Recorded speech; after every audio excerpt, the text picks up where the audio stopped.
자, 오늘 새벽에 하신 말씀은 예레미야 11장입니다. 예레미야 11장 18절부터 12장 13절까지입니다.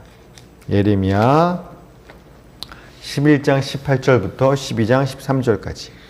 말씀 제목은요, 어떻게 하나님의 마음을 알게 될까입니다. 여러분, 제가 매일 여러 가지 기도 제목을 가지고 기도하는데 항상 날마다 기도할 때마다 가장 첫 번째로 하는 기도 제목, 그리고 가장 오래 하는 기도 제목이 있습니다. 성령 충만입니다. 주여 나를 성령 충만케 하여 주옵소서. 제가 성령 충만하게 되는 기도는요, 날마다 가장 먼저 가장 오래 기도합니다. 왜 그토록 성령 충만을 간절히 기도하는지 아십니까? 하나님의 마음을 알고 싶기 때문에 그렇습니다.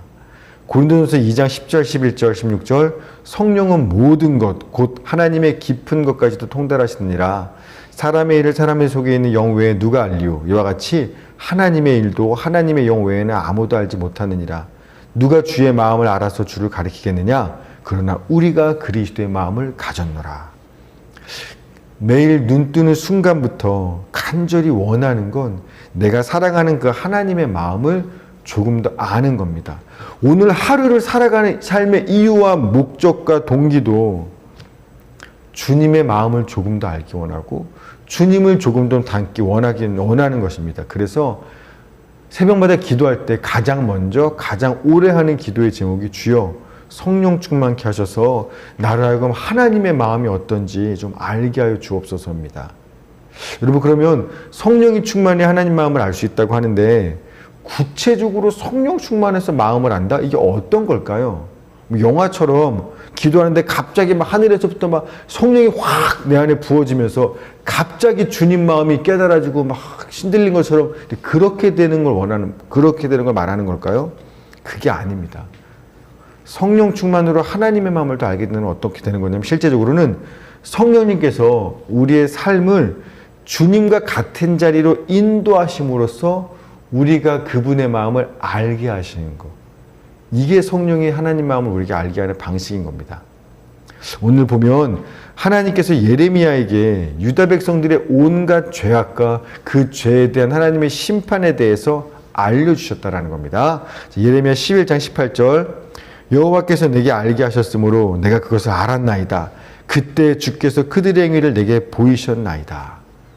하나님 이스라엘 유다 백성들의 죄악의 행위들을 보여주시고 거기에 대한 하나님의 심판에 대해서 알려주셨어요. 자, 그런데 하나님이 예레미야에게 알려주지 않은 것이 있습니다. 그게 뭐냐면 예레미야가 이 하나님의 심판을 백성들에게 선포함으로 말미암아 선지자가 당하게 될 고난과 환난과 핍박에 대해서는 알려주지 않으셨습니다. 예레미야 11장 19절 나는 끌려서 도살당하러 가는 순한 양 어린 양과 같으므로 그들이 나를 해하려고 꾀하기를 우리가 그 나무와 열매를 함께 박멸하자 그를 살아있는 자의 땅에서 끊어서 그의 이름이 다시 기억되지 못하게 하자 함을 내가 알지 못하였나이다. 특별히 예레미야가 충격받은 건 뭐냐면 다른 사람들도 아니라 자기가 어렸을 때부터 나고 자란 내 고향 사람들, 즉 내 부모, 형제, 친척들, 아나돗 사람들이 나를 죽이려 했다라는, 미워할 정도가 아니라 죽이려고 했다라는 사실들에 대해서 예레미야는 충격을 받은 겁니다. 예레미야 11장 21절입니다. 여호와께서 아나돗 사람들에 대하여 이와 같이 말씀하시되 그들이 내 생명을 빼앗으려고 찾아 이르기를 너는 여호와의 이름으로 예언하지 말라 두렵건대 우리 손에 죽을까 하노라 하도다. 기가 막히겠죠. 남도 아니라 내 아나돗 사람들, 내 고향 사람들이 나를 죽이려고 했다니까요. 자, 그래서 예레미야는요, 하나님께 자신이 얼마나 억울한지, 내가 얼마나 원통한지를 하나님께 호소하면서 이러한 불의와 악행을 하나님의 공의로 바로잡아 달라고 요청하는 겁니다. 자, 11장 20절 공의로 판단하시며 사람의 마음을 감찰하시는 만군의 여호와여 나의 원통함을 주께 아뢰었사오니 그들에게 대한 주의 보복을 내가 보리이다 하였더니. 그러자 하나님은 그럴 거야. 내가 반드시 아나돗 사람들, 죄 없는 너를 죽이려 하는 그들을 심판하고 벌하시겠다고 말씀하십니다. 11장 22절부터 23절 그러므로 만군의 여호와께서 이와 같이 말씀하시니라 보라 내가 그들을 벌하리니 청년들은 칼에 죽으며 자녀들은 기근에 죽고 남는 자가 없으리라. 내가 아나도 사람에게 재앙을 내리리니 곧 그들을 벌할 해이니라. 이처럼 하나님께서 예레미야에게 선지자를 미워하고 죽이려는 악인들에 대한 심판을 약속하셨음에도 불구하고 그런데 그 심판이 일어나지 않는 겁니다. 여전히 그 악인들은요, 의로운 사람들을 핍박하고 학대하고 죽이는데도 아무 일 없이 평안하고 오히려 형통하게 잘 살고 있는 겁니다. 자, 그래서 예레미야가 하나님께 질문하고 반문하는 겁니다. 자, 12장 1절 2절. 예레미야 12장 1절 2절. 여호와여, 내가 주와 변론할 때에는 주께서 의로우시니이다. 그러나 내가 주께 질문하옵나니 악한 자의 길이 형통하며 반역한 자가 다 평안하면 무슨 까닭이니까? 주께서 그들을 심으심으로 그들이 뿌리가 박히고 장성하여 열매를 맺었거늘 그들의 입은 주께 가까우나 그들의 마음은 머니이다. 하나님, 저 사람들이 입술로는 주님을 말하며 친한 척하지만 그들의 마음에는요, 세상의 온갖 탐욕과 불의와 우상 숭배와 의인들을 핍박하고 죽이고자 하는 악한 마음이 가득하고 하나님 말씀을 듣지 않겠다고 주의 말씀을 선포하는 선지자를 죽일 만큼 그들의 마음은 하나님께 먼데도 불구하고 왜 하나님은 그들이 평안하고 형통해서 마치 뿌리 깊은 나무처럼 열매가 풍성하게 맺게 하시는지 나는 그런 하나님의 행사를 이해할 수가 없어요. 라고 하나님께 질문하는 거죠. 우리의 질문 아니겠습니까? 그러면서 예레미야가 빨리 약속하신 대로 하나님의 심판을 저 악인들에게 행해달라고 요청하는 겁니다. 예레미야 12장 3절 4절. 여호와여, 주께서 나를 아시고 나를 보시면 내 마음이 주를 향하여 어떠함을 감찰하시오니 양을 잡으려고 끌어낸가 같이 그들을 끌어내시되 주일날을 위하여 그들을 구별하옵소서. 언제까지 이 땅이 슬퍼하며 온 지방의 채소가 마르리이까? 짐승과 새들도 멸절하게 되었사오니 이는 이 땅 주민이 악하여 스스로 말하기를 그가 우리의 나중 일을 보지 못하리라 함이니이다. 하나님, 저 악인들은요, 하나님이 우리가 하는 일을 보지 못해, 하나님은 몰라 라고 떠들면서 온갖 악행으로 사람만 힘들게 하시는 줄 압니까? 온 땅의 채소와 짐승과 새들까지 멸절시키고 있는데, 이런 악행을 저지르고 있는 악인들인데 언제까지 그들을 가만히 내버려 두시겠습니까? 양을 잡으러 끌어내는 것처럼 그들을 끌어내어서 잡아 죽여달라고 하나님께 간구하는 겁니다. 그러자 하나님께서 아이고 알았다 오래 참았다 내가 그렇게 할게 라고 말씀하시는 게 아니에요. 내가 악인을 죽여줄게 라고 말씀하시는 게 아니라 오히려 이런 질문하는 예레미야를 책망하십니다. 12장 5절입니다. 만일 네가 보행자와 함께 달려도 피곤하면 어찌 능히 말과 경주하겠느냐? 네가 평안한 땅에서는 무사하려니와 요단강 물이 넘칠 때는 어찌하겠느냐? 무슨 말이죠? 벌써 지쳤어? 벌써 못 참겠어? 벌써 힘들어? 그럼 어떡할 거야? 라는 이야기죠. 예레미야야, 네가 지금은 사람과 달리기 하지만 앞으로 말과 달려야 될 거야. 아무런 위험과 위협도 없는 평안한 땅에서만 살 것 같아? 그렇지 않아. 이제는 요단강 물이 창이라 흘러넘치는 그 위험한 곳도 너는 서야 될 거야. 그런데 벌써 지치고 힘들다고 하면 어떡할 거야? 라고 하는 거죠. 그러면서 도대체 그 말과 경주하고 요단강 물이 창이라는 위험하고 힘든 상황이 무엇인지 말씀합니다. 그게 16절입니다. 예레미야 12장 6절. 내 형제와 아버지의 집이라도 너를 속이며 내 뒤에서 크게 외치나니 그들이 내게 좋은 말을 할지라도 너는 믿지 말지니라. 아멘. 즉 예레미야, 너의 형제, 너의 고향 사람들, 너의 아버지의 집 사람들로부터 너는 배신당할 거야. 비난과 해를 당하는 상황이 있게 될 거야 라고 말씀하시는 겁니다. 여기서 속인다라는 건 배신하다라는 뜻이며, 그들이, 너의 집사람들이 너의 뒤에서 크게 외칠 거야. 이 말은 뭐냐면, 어떤 목사님이 이런 주석을 달았더라고요. 마치 우리가 도둑이 저기 도망가면 어떻게 해요? 그 도둑의 뒤에 대고 도둑 잡아라, 저 새끼 잡아라 막 욕하잖아요. 소리 지잖아요. 마치 그렇게 한다는 겁니다. 예레미야를 향해서, 남도 아니라 예레미야가 나고 자란 고향 사람들, 너의 예레미야의 형제들, 그의 아버지의 집 친척들이 예레미야의 뒤에 대고서 저놈 잡아라, 저놈 잡아라, 그런 일을 네가 당하게 될 거야 라고 말씀하시는 겁니다. 여러분, 세상 다른 사람들이 다 나를 배신하고 속이고 비난하고 욕하는 거 얼마든지 참을 수 있어요. 그러나 내가 어렸을 때부터 나고 자란 내 고향 안하도 사람들, 내 부모, 내 형제, 나의 친척들이 나를 속이고 배신하고 나를 욕하고 비난하고 잡아 죽이려고 하는 거, 여러분, 그거는요 정말 견디기 힘들 겁니다. 얼마 전에 제 아내가 저한테 그러더라고요. 당신은 오래 살겠다고. 왜냐면 욕을 하도 많이 먹어서, 여기저기서 욕을 하도 많이 먹어서 오래 살겠다고 하더라고요. 여러분, 제가요 학교 다닐 때는 늘 범생이었거든요. 늘 착하고 범생이어서 누군가한테 욕을 먹어본 적이 없어요. 정말 늘 착하고 범생이라 칭찬받았지, 초중 고 대 다니면서 한 번도 욕을 먹어본 지 별로 없는 것 같습니다. 자, 그런데 제가 사역자의 길에 들어선 순간부터, 지금 17년 돼가는 것 같은데, 제가 사역자의 길에 들어간 순간부터는요 정말 호주에서부터 욕을 많이 먹었습니다. 한국에 와서도요. 제가 뭔가 누군가한테 해코지하거나 잘못해서 욕먹은 적, 그런 적은 거의 없고, 그런 적 없던 것 같거든요. 누군가한테 제가 잘못하거나 욕을 해서 욕을 먹는 게 아니라 정말 억울해서, 억울한 욕을 먹거나 오해를 받거나, 또는 성도들이 하나님한테 사실은 화가 난 건데 하나님은 보이지 않으니까 하나님 대신 목회자한테, 사역자한테 막 그 화살을 돌려서, 이제 그래서 욕을 먹어서 힘들었던 적이 많이 있었던 것 같습니다. 그런데요, 제가 지난 17년 동안 밖에서 욕을 진짜 많이 먹고 억울한 일을 많이 당해도요 잘 참았었어요.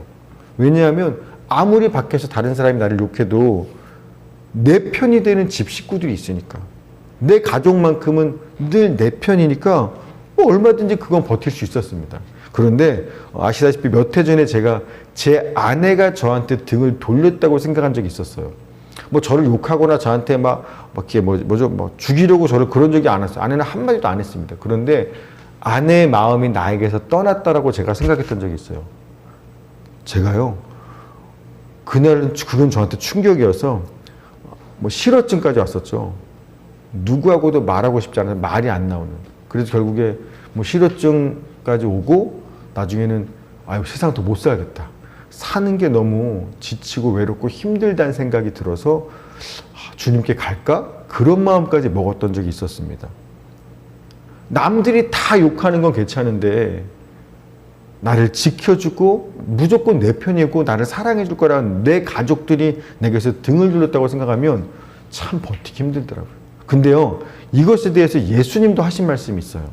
마태복음 10장 21절 34, 35, 36. 장차 형제가 형제를, 아버지가 자식을 죽는 데 내주며 자식들이 부모를 대적하여 죽게 하리라. 내가 세상에 화평을 주러 온 줄로 생각하지 말라. 화평이 아니요 검을 주러 왔노라. 내가 온 것은 사람이 그 아버지와 딸이 어머니와 며느리가 시어머니와 불화하게 하려 함이니 사람의 원수가 자기 집안 식구리라. 남들이 나를 비난하고 욕하고 뭐라 하는 건 괜찮아요. 그런데 내 편이어야만 하고, 누가 뭐라 그래도 나를 지켜주고 사랑하고 보호해줘야 될 내 형제, 부모, 가족, 친척들이 나를 배신하고 욕하고 비난하고 싫어한다라면 정말 괴로운 겁니다. 그런데 예수 믿고 하나님의 백성이 되잖아요. 그런 일이 있을 거라는 거예요. 사람의 원수가 남이 아니라 날 가장 사랑하는 가족들이 원수가 되는 그날이 하나님의 사람에게 누구나 있을 거라고 미리 주님께서 말씀하셨습니다. 여러분, 예레미야도 마찬가지. 그도 하나님의 선지자죠. 그래서 그는요 평생 나고 자란 고향 아나도 사람들, 그의 형제와 부모와 친척과 아버지의 집 사람들의 배신과 비난, 심지어 그 고향 사람들이요 예레미야를 죽이려고까지 하는 그런 어려움과 공경에 그는 처하게 됩니다. 진짜로 괴롭고 힘들었을 겁니다. 그런데요, 하나님께서 예레미야, 네가 그런 일을 당할 거야. 너의 사람들이, 네 형제와 부모와 친척들이 너를 배신하고 욕하고 죽이려 하는 그런 일을 당할 거야 라고 말씀하신 이후에 갑자기 당신 이야기를 하시는 거예요. 예레미야도 그럴 거야? 근데 나는 있잖아 하고 당신 이야기를 하십니다. 예레미야 12장 7절. 내가 내 집을 버리며 내 소유를 내던져 내 마음으로 사랑하는 것을 그 원수의 손에 넘겼나니. 내 집, 내 소유, 내가 마음으로 사랑하는 거 뭐예요? 하나님이 하나님의 성전, 하나님의 소유인 하나님 유다 땅과 그 땅에 사는 하나님의 백성들, 하나님께서 사랑했던 그 하나님의 집과 하나님의 땅과 하나님의 백성인 그들을 내가 버리고 내던져서 원수의 손에 넘겨야만 했다라고 주님이 말씀하시는 겁니다. 왜 이유를 설명하세요? 12장 8절 내 소유가 숲속의 사자같이 되어서 나를 향하여 그 소리를 내므로 내가 그들을 미워하였음이니라. 여러분, 숲속의 사자란 게 뭐냐면 야생에 사는 사자, 즉 길들여지지 않는 난폭한 사자를 이야기합니다. 즉 분명히 유다 백성들은 하나님의 소유, 내 소유예요. 내 가족이야, 내 소유야, 내 백성이야. 그런데 그들이 하나님의 백성임에도 불구하고 주인 되신 하나님을 따르는 것이 아니라 통제할 수 없는 야생의 난폭한 사자처럼 그 하나님, 나의 주인 되신 그 하나님을 향해서 막 소리치면서 하나님을 향해 대항했다는 겁니다. 마치 예레미야의 형제와 친척과 그의 가족들이 예레미야를 배신하고 예레미야의 뒤에서 큰 소리 지르고 외쳤듯이 하나님의 소유인 하나님 백성들이 하나님을 향해서 사자처럼 소리 지르고 난리를 쳤다는 겁니다. 그래서 하나님은 내 소유, 내 포도원, 내가 기뻐하는 그 땅을 원수들의 손에 내어주어서 그 땅이 황무지가 되도록 그렇게 내버려둘 수밖에 없었다라고 말씀하세요. 12장 10절입니다. 많은 목자가 내 포도원을 헐며 내 몫을 질밟아서 내가 기뻐하는 땅을 황무지로 만들었도다. 즉 유다가 황폐하게 황무지가 된 그런 멸망의 일을 당하는 건 재수없는 사건이 아니라 하나님의 진노와 심판으로 인한 것이라는 걸 말씀하시는 거예요. 12장 12절 13절입니다. 파괴하는 자들이 광야의 모든 벗은 산 위에 이르렀고 여호와의 칼이 땅 이 끝에서 저 끝까지 삼킴으로 모든 육체가 평안하지 못하도다.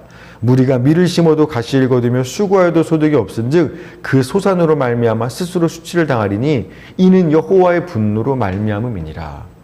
너희의 황폐함, 유다의 황폐함은요, 뭐 원수가 강해서 너희가 약해서가 아니라 여호와의 칼이 이 땅의 저 끝까지 하나님의 분노로 말미암아 너희가 그 황폐한 상황에 이르게 됐다라고 말씀하시는 겁니다. 그래서 그 황폐해진 땅이 하나님을 향하여 슬퍼하고 통곡하고 애통합니다. 예레미야 12장 11절 그들이 이를 황폐하게 하였으므로 그 황무지가 나를 향하여 슬퍼하는도다. 온 땅이 황폐함은 이를 마음에 두는 자가 없음이로다. 즉 하나님의 진노로 말미암아 그 황폐해진 그 땅은요, 그 땅의 모든 피조물들을 하나님을 향해서 어떻게 해요 주님, 그게 주님이 한 거 아는 거예요. 그러니까 하나님을 향해서 막 애통하고 슬퍼하고 통곡하는 겁니다. 그런데 그 땅의 황폐함을 보면서도 정작 그 황폐함에 대해서 마음에 두는 사람은 없다라는 거예요. 그 고난을 당하면서도 이를 마음에 두고 슬퍼하는 사람은 없는 겁니다. 즉 그 황폐함은요 누구 때문이에요? 짐승이 새가 잘못해서? 아니에요. 하나님의 소유, 하나님의 내 소유, 하나님이 마음으로 살아가는 내 백성이 하나님을 대적하고 떠난 죄악으로 말미암아 심판받아서 지금 그 공경과 곤란과 환난을 당하고 있는 것인데 정작 그것을 마음에 깨닫고 그래서 온 땅은 하나님께 애통하고 있는데 정작 그 하나님의 소유됐던 하나님의 백성들은 마음에 깨닫고 회개하며 자기 죄를 애통하며 하나님께 돌아오는 사람이 아무도 없다라는 말입니다. 땅은 슬퍼하는데요, 정작 그 땅을 멸망케 한 사람들은요 하나님께 회개하면 나오지 않아요. 어제 어떤 분이 자기 큐티 글에 이렇게 썼더라고요. 이 장면을. 이스라엘에게 찾아온 진짜 재앙은 황폐하게 된 땅보다도 황폐한 마음이 더 큰 재난이다. 맞는 말이죠. 우리는요 내 삶의 형편과 처지가 어려워지는 걸 두려워합니다. 사업이 안 되면 어떡하지? 자식이 망할까봐 뭐 하여튼 내 삶의 문제들 이거 상황 내가 사는 이 땅에 있는 것들이 뭔가 잘못될까봐 노심초사하고 두려워합니다. 여러분 그러나 진짜 우리가 두렵고 무서워해야 될 재앙은요 우리 형편이 안 좋아지는 황폐해지는 게 아니라 우리의 마음이 하나님을 향한 내 영혼의 마음이 황폐해지는 거야말로 진짜 무서운 재앙인 겁니다. 즉 내 마음이요, 하나님을 전혀 생각하거나 그분이 막 움직이셔도 전혀 그분께 반응하지 않아요. 하나님께서 나를 돌이키시려고 인생의 채찍으로 확 때리시는데 그런 고통과 인생의 어려움을 당함에도 불구하고요, 하나님을 찾지 않아요. 힘들대요, 괴롭대요, 답이 없대요. 그런데 하나님께 기도하러 나오지는 않아요. 이게 하나님으로서 말미암았다는 걸 전혀 생각하지 못하는 겁니다. 그러면서 문제가 터지면 하나님께 나오는 게 아니라 오히려 그 문제를 해결하기 위한 세상의 우상들을 찾아갑니다.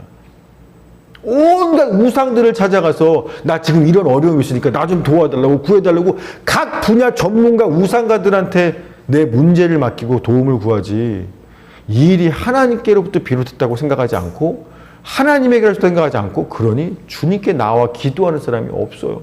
힘들다면서 기도의 자리는 늘 비어 있습니다. 여러분, 완전히 영적으로 마음이 황폐하고 메말라진 겁니다. 이거야말로 진짜 우리를 망하고 죽이는 두려운 재앙인 겁니다. 하나님께 나와야 사는데 아무리 하나님이 때려도요, 하나님이 보이지 않아요. 눈에 보이는 우상들만 보입니다.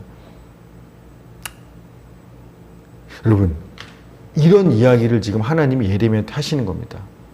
여러분, 이 하나님의 당신 이야기, 내 백성, 내 소유, 내 집, 이 하나님의 이야기를 들으면서 예레미야 마음이 어땠을까요?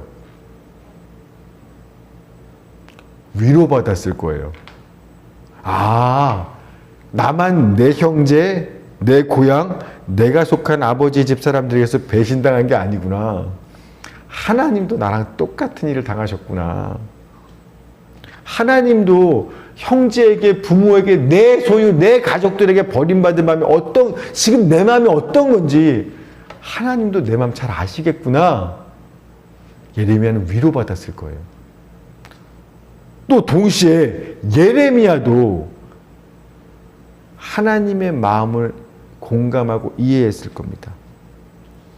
하나님께서 내가 내 집, 내 소유, 내 사랑하는, 내 마음으로 사랑하는 그들로부터 배신당하고 거절당하고 해를 당하는 그런 하나님의 마음이 어떠했을지 누구보다도 예레미야는 잘 알게 되었을 겁니다. 왜냐하면 자기도 똑같이 내 고향, 내 집사람에게서부터 배신당하고 죽임당하는 자리에 있어 보았기 때문에 그는 하나님의 마음을 누구보다 잘 아는 선지자가 되었을 겁니다. 여러분, 이것이 바로 성령님께서 우리에게 하나님의 마음을 알게 하시는 방법입니다. 오늘 제목이 어떻게 하나님 마음을 알까죠? 성령님은요, 우리의 인생의 삶을, 인생 걸음을요, 주님이 가셨던 그 길을 그대로 가게 하십니다. 주님이 있었던 그 자리에 나를 이렇게 두시는 거예요. 그렇게 해서 주님 마음이 이러셨구나를 우리가 알게 하시는 겁니다. 왜? 하나님이 선택한 사람들의 삶에는요, 성경 속 인물이든 오늘 인물이든지 간에 하여튼 하나님의 사람이라면, 그가 진짜 하나님의 사람이라면 한 사람도 예외 없이 억울하고 고통스러운 환난과 고난의 자리에 처하게 되는 줄 아십니까? 하나님이 지켜주지 않아서가 아니에요. 하나님이요, 특별히 그 사람 마음에 하나님의 마음을 심어주기 원해서기 때문입니다. 우리가 하나님 마음이 어땠는지 우리한테 알려주시고, 그래서 우리가 주님 마음 알아서 더 주님을 사랑하는 사람이 되게 하시기 위해서 하나님은 성령을 통해서 우리의 삶의 걸음을 그 자리에 인도하시는 겁니다. 사랑하는 여러분, 지금 힘겨운 고난 가운데 계십니까? 그러면 그 고난의 문제를 해결하겠다고 이 우상 저 우상 찾아다니는데 힘쓰지 말고, 그 지금 이 시간을 통해서 이전엔 몰랐었던 주님의 마음이 어떠한지를 깨닫고 내 마음에 주의 마음을 담는 그런 시간이 되도록 성령의 충만함을 구하며 기도하셔야 된다는 겁니다.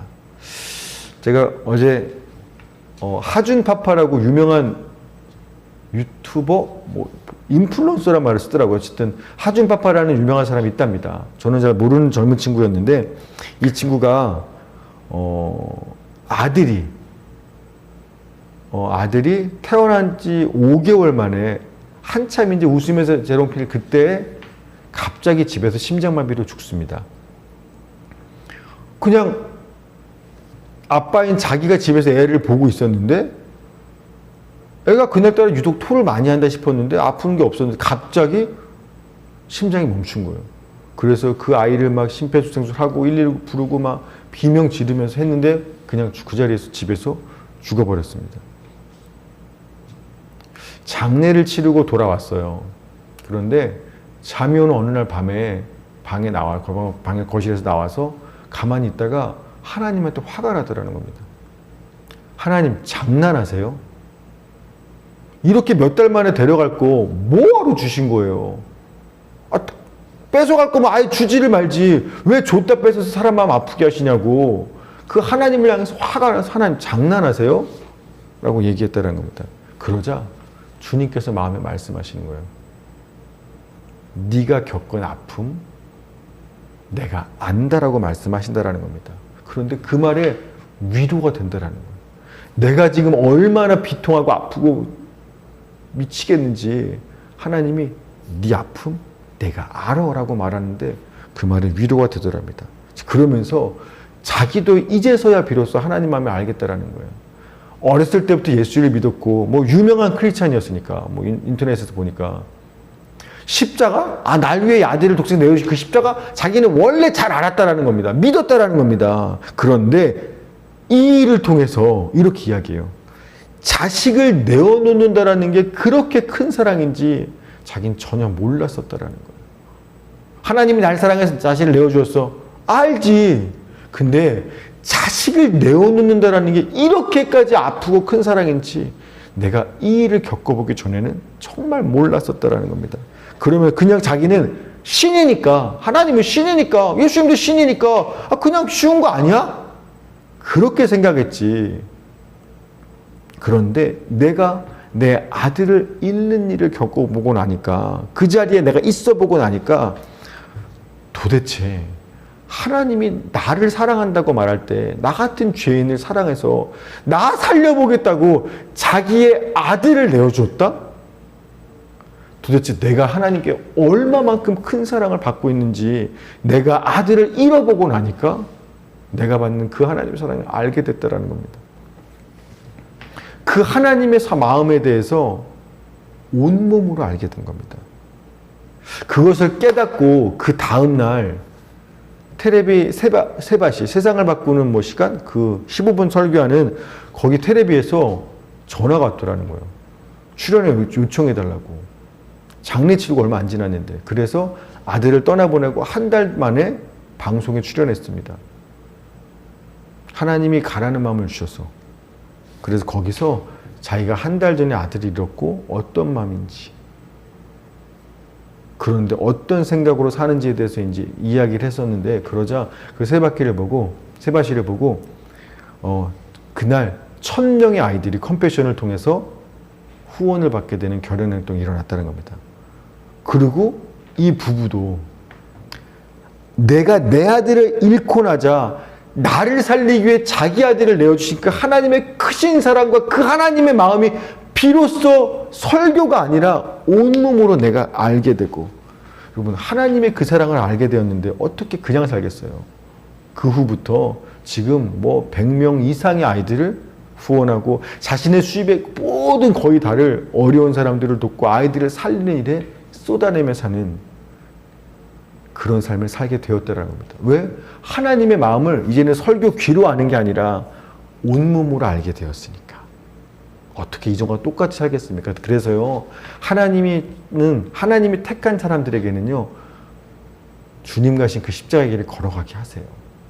그 자리에 있어봐야 하나님의 마음, 그분의 희노애락, 그 사랑을 우리가 이론이 말고 설교 말고 온몸으로 알게 되고 내 마음에 담게 되기 때문입니다. 바라기는 우리 사랑하는 사카종 식구들도 여러분의 지금 인생이 고난 가운데 있다라면 하나님 내가 기도했는데 예배했는데 왜 이런 시험을 주시는 거예요? 나 안 지켜주실 거예요? 그분께 원망하는 게 아니라 오히려 하나님이 나를 특별히 택하셨기 때문에 주님의 마음을 내게 알려주시겠구나. 주님 마음을 설교 말고 온몸으로 내가 깨닫게 하시려는 거구나. 그런 은혜임을 기억하고 인내함으로써 성령의 충만을 기도하심으로써 주님 마음을 가슴에 푹 담아갈 수 있는 우리의 인생 걸음 되기를 주의 이름으로 축복합니다. 하나님 감사합니다. 맞습니다. 이것은 축복입니다. 우리가 예수님을 따라서 그 십자가의 길을 걸어가고 주님이 있었던 그 자리자리에 나도 동일하게 놓여져 있는 것들이 저주받는 고통이 아니라 하나님의 축복입니다. 하나님의 마음이 어떠한지를 우리 마음에 심으시는 시간, 우리가 주님을 더 사랑하고 주님 앞에 더 겸손하고 더 주님을 닮아가게 하시려는 하나님의 은혜와 축복이 우리가 지금 당하는 억울한 고난과 눈물과 환난 가운데 있음을 기억합니다. 하나님, 지금 그 시간들을 보내고 있는 우리 식구들이 있더라면 그 상황을 바라보는 관점을 변화시켜 주시옵소서. 이걸 해결해 주세요. 이거 풀어주세요. 왜 나한테 이러시는 거에 원망하는 게 아니라 오히려 나를 택하사 주님 마음을 내 안에 심으시는 주님께 감사할 수 있게 하여 주시옵시고, 이 고난과 환난의 시간들이 하나님을 위해 내 삶을 내어드릴 수 있는 사명을 깨닫는 그런 귀한 축복의 시간이 될 수 있도록 우리의 생각과 마음을 새롭게 하여 주시옵소서. 특별히 하나님, 어렵고 힘들고 괴롭다고 말하면서도 세상에 눈에 보이는 우상들을 찾아갈 뿐이지 하나님 앞에 나와 기도하는 사람들이 없습니다. 하나님, 우리 착한 식구들 모두가 우상은 입술로만 주님은 가깝지만 마음은 주님께 먼 그런 자들이 아니라 정말로 우상이 아니라 하나님 앞에 겸손히 나와 주님을 찾고 구하는 진정한 믿음의 사람들, 진짜 기도하는 주님의 사람들 되게 하여 주시옵소서. 감사드리며 예수님의 이름으로